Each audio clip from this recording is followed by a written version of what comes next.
So we just got a special invite. The dredge is actually closed right now for the season, but we're getting it unlocked and we're gonna get to explore it ourselves. Let's go.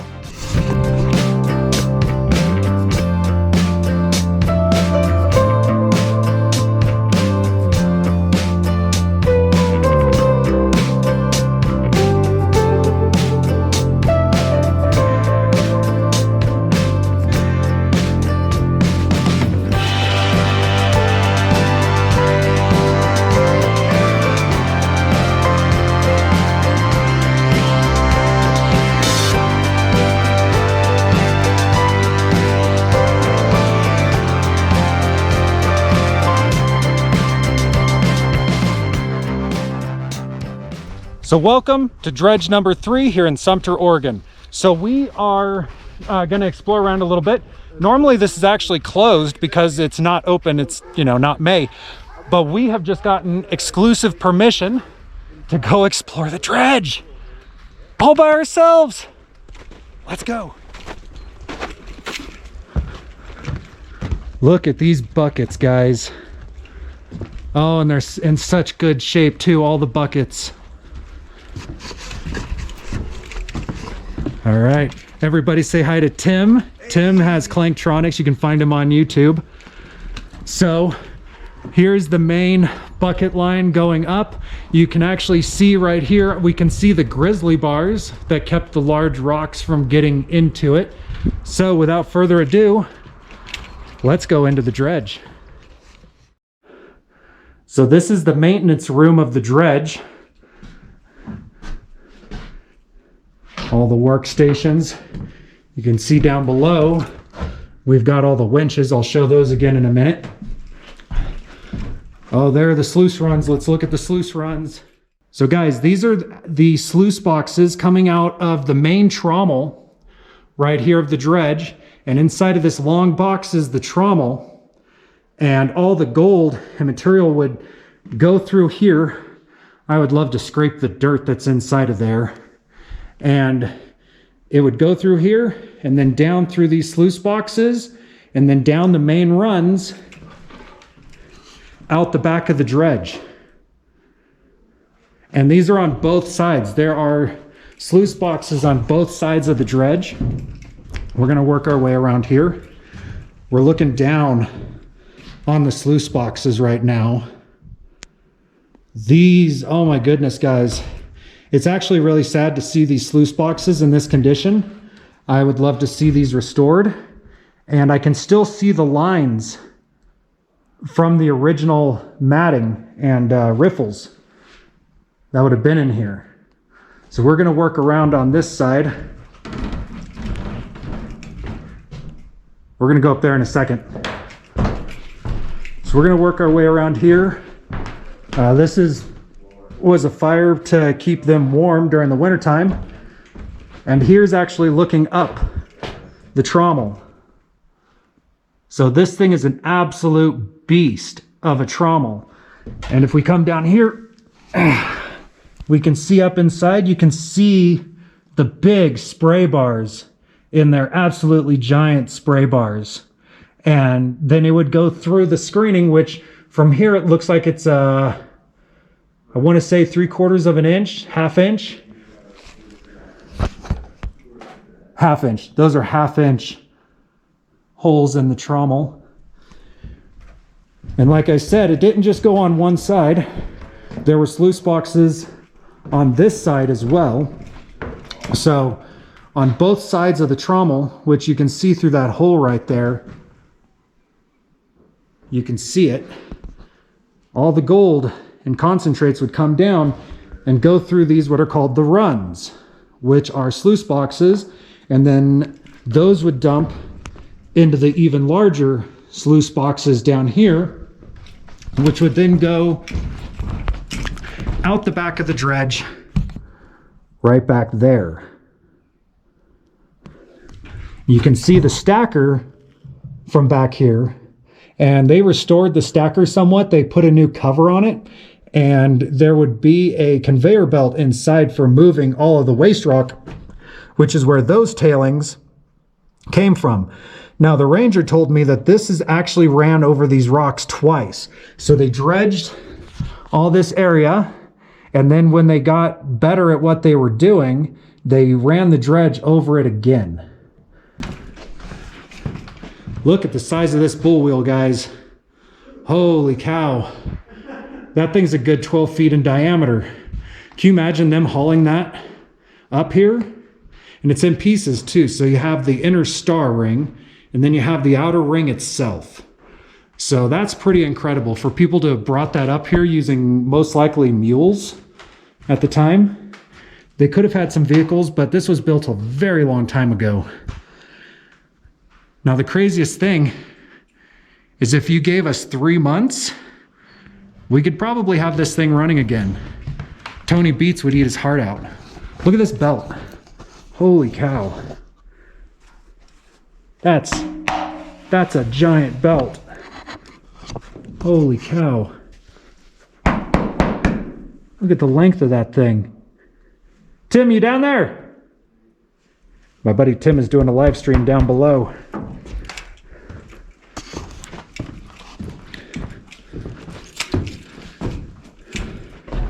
So this is the top of the bucket chain.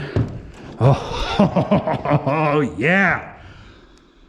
Oh, the top of the bucket line. Oh, Tim's in the operator's room. Hi, Timmy. Hey, buddy. Timmy from Clanktronics is joining us today. Look at the size of these gears, dude. I know. So when they stopped this thing, they ran the buckets all the way around because all of them are empty. But I'm not seeing any chipped buckets. These were extremely, extremely well maintained. This is actually one of the main sections of the dredge I've been wanting to see for a long time, because the material falls down there onto those grizzly bars that you guys can see further down. But this is where the material falls in and then gets washed into the trommel. And I've always wondered about how they captured all of that dirt without any of it falling. And I'm wondering if the grizzly bars continued up further, because the way they are right now, a big rock could just get right into that trommel, which would just destroy the trommel in the long run. Hey guys, so we are in the operator's room of dredge number 3 here in Sumter, Oregon. And like I said, we got let in. We're completely unsupervised, and we're getting to explore the whole thing, videotape it, and just have a lot of fun. This is a once-in-a-lifetime opportunity, and I'm really grateful for this. So I'm doing a live stream right now on TikTok so that everybody can see this. Now, these operator controls up here controlled the entire dredge. If we look out the window, we can see the bucket line dredge. So when the person was standing here operating the dredge, they could look right down and see their buckets coming in. Absolutely incredible. I do love how they showed where their wrenches went. So we could literally figure out exactly every tool that we need to work on this dredge just by what they have painted on the walls. Tim, did you look down at the trommel right through here? There's the trommel. There's the other set of tools. So now we know what we need to work on the dredge. Oh, scary. I don't think they usually let the public open this up. And he said that they actually dredged this area twice. So you guys can see that there's tailings all the way back there, all through this valley going up Cracker Creek. And, you know, even though the gold wasn't extremely paying, say like if you were just using a sluice box, with a machine like this, it was profitable. It was extremely profitable running a bucket line dredge because you only had a few people to run it. So we're going to close this death door. That's what I'm going to call it. That's the death door.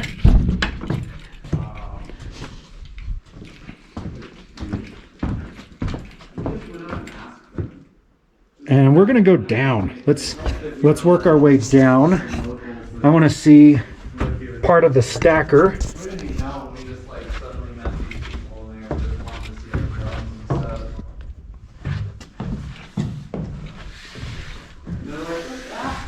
So look at all those runs.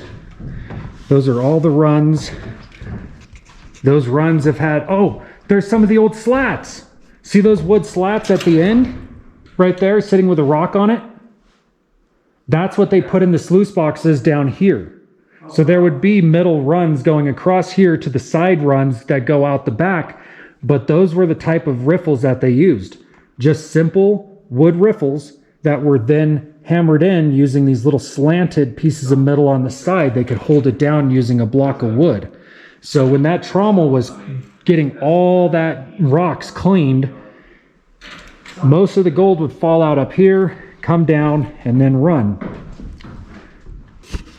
So you guys can see these cables coming in here and straight down over here. So to move the dredge back and forth to keep it digging, they had to pull it by cables. So if you wanted to move to the right, you would pull this cable. If you wanted to move to the left, this cable would get pulled. Both of these come right in here, right where this induction motor is, and it would come over here to this giant thing. Now this is actually all the pulleys, all the motorized pulleys that operated all the cables for this thing. So this isn't hydraulic. This was all ran by cables. These are the brakes, which you can see are actually wood brakes. That's wood, not like the material that they use now. And these are all the cables that operated the dredge. I feel really lucky to have gotten private access to this place today. This was definitely a once-in-a-lifetime opportunity, and I'm going to take advantage of it. So check this out, guys. This is a Bingham made in Portland, and this is the giant water pump that ran the dredge.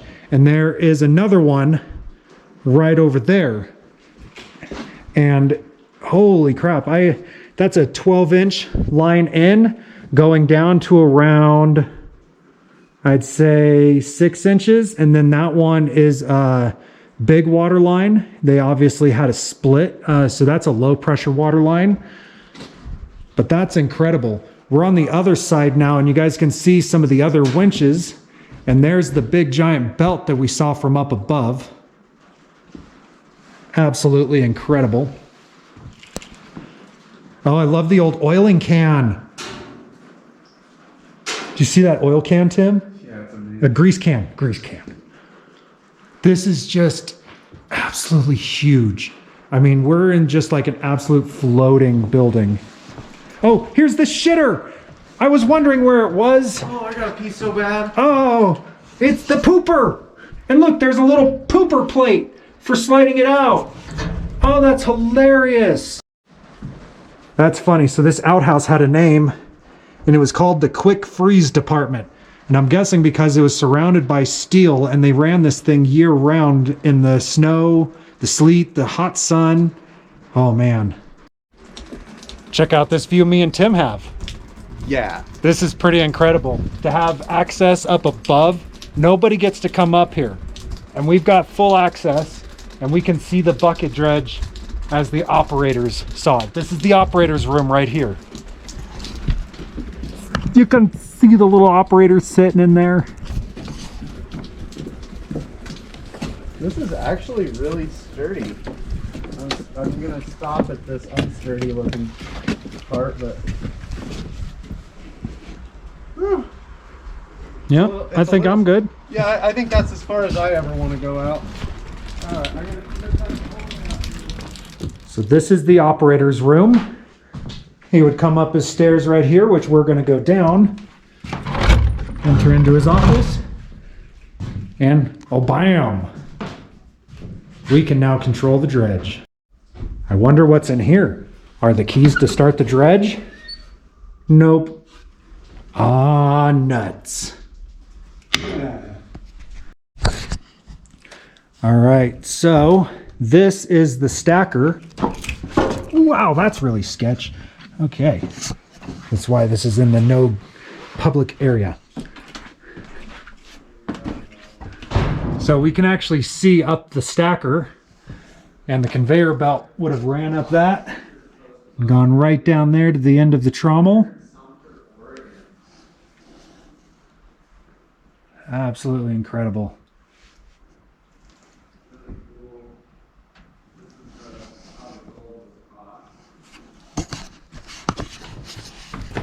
we can go up the stacker.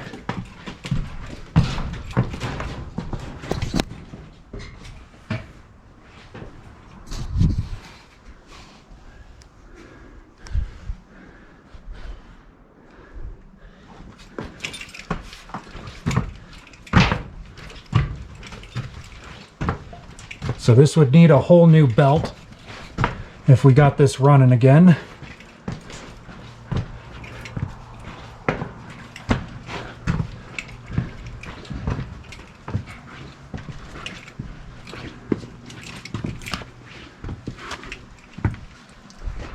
We're at the end.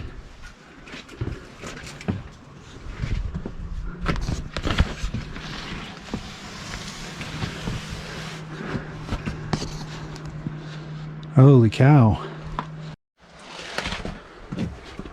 All right, so we're actually up here at the top of the stacker now, and we can actually look at the idle wheel up here at the end and actually look down, and I can see some old dirt from it. That's pretty awesome. So this was definitely lucky. This is definitely a no public area, so I consider myself very lucky to have gotten permission to come here and explore and document the dredge. We're gonna head outside now, and I'll see you in just a second. Guys, look what I found. It is sitting out front of the dredge. Look at this furnace. Oh my goodness. You know how much gold was probably melted in this thing? This thing would fit such a giant crucible. The gas line would go in through there and heat up inside.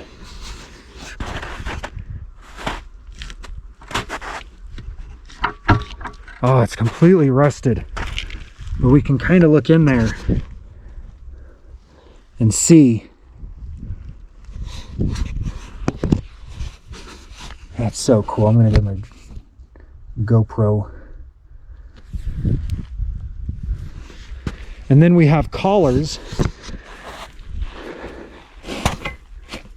These are actually collars for the buckets. So you guys see how the tops of those buckets, let me get my GoPro out. So you guys see how the tops of those buckets have a little band that is bolted on? Those are replaceable. That is one reason why this bucket dredge's line is in still such good condition, because they could put these new lips on. Ah, snow in my shoe. I'm gonna have a wet sock now. So, who can take a guess at what this might be? I'll give you a couple of hints. So, we've got a heavier back, we've got a hanging point, and then a skinnier front. What does that look like? Maybe a punch? But what are they punching with this? Well, this would be hanging inside of the dredge. And when you had to replace a bucket, there is a giant pin. You guys can actually see that that pin right there is actually a little bit messed up.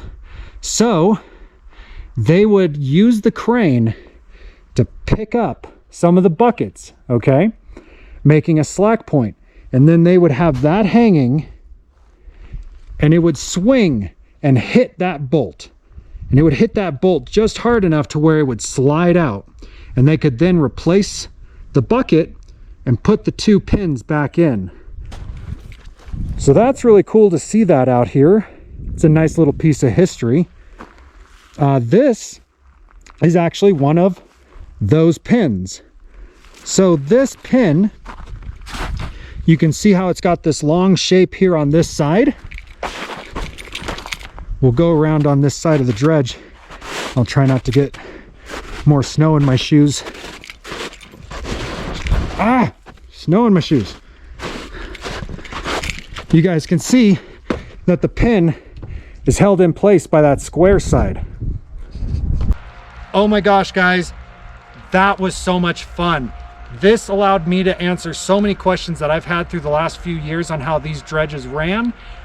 I am extremely grateful to the rangers here who allowed me and my buddy Tim to explore this dredge. We went in areas that people are not allowed other than the people who maintain this, and we literally covered every inch, as you guys saw.